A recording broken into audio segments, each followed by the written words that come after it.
How much do things shift for you going kind of to more of an in-season practice versus kind of the few weeks leading up to school? Is it basically the same thing, or there are a few things that kind of alter in how you guys operate?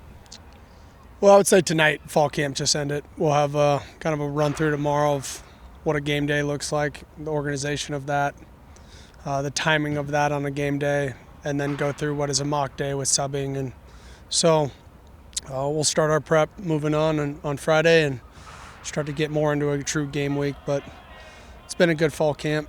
Got a lot out of it.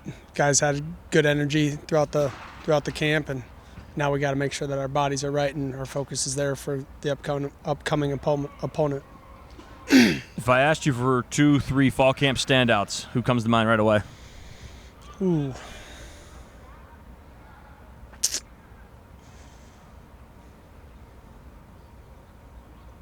It's been a lot. Ram, Buddha.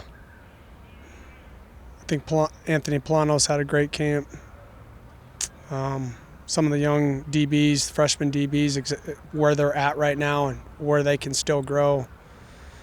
And I think some of them wide receivers have consistently gotten better, and I think the future's bright with some of that young skill. No, you said you're not going to talk much about the depth chart, but are you going to release one before the first game next week? Or yeah, we'll release one. Okay. Yeah.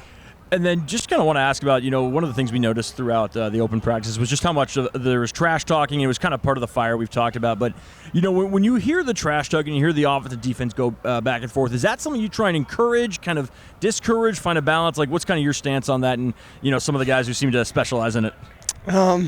I don't really have a stance in it. I just care about the energy and that they want to come out in here and compete. And if trash talking gets them going to play their best football, I allow it. When it gets out of line to where the focus is more on what they're saying rather than what they're doing, that's different. But for the most part, the energy has been great. The effort's been great, and we need to continue that on into the season. When we get into the season, the prep and the intensity shouldn't change. Obviously, there's a tone back periods inside of the season work, so we don't risk injury. But we got quite a bit of live work. We got what I expected we typically would. This is my first year going live with the quarterbacks, with the exception of years ago. But overall, we got the amount of live reps that we wanted. We were able to stay fairly healthy throughout camp, and we're going to get our legs back under us in the next couple of days and get ready for an upcoming game. And Anthony Polano having such a good fall camp. What has he done over these last 2 or 3 weeks to kind of stand out like that? Yeah, I wouldn't say 2 to 3 weeks. I would say a whole year with us, and then his prep and growth that he's taken in the spring. And he's never really had a freshman mindset, even when he was with us at South Dakota State. He knew how to line up. He knew what he was doing. He knew what to say. He just needed live reps to continue to get underneath of himself and execute a defense. And along that, it's going to come bumps along the way, but he's extremely intelligent.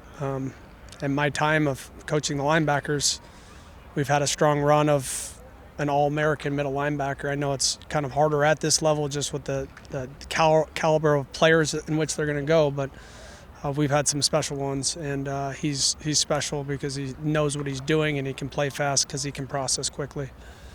What was the process of finding him out of the Chicago area, and what did you like about him at that point? Yeah, he came to our prospect camp. We liked his film. We were able to get him at prospect camp, and we offered him there, and he committed the next day. Has he kind of developed the way you were hoping, or what's kind of been the arc, I guess, that he's followed?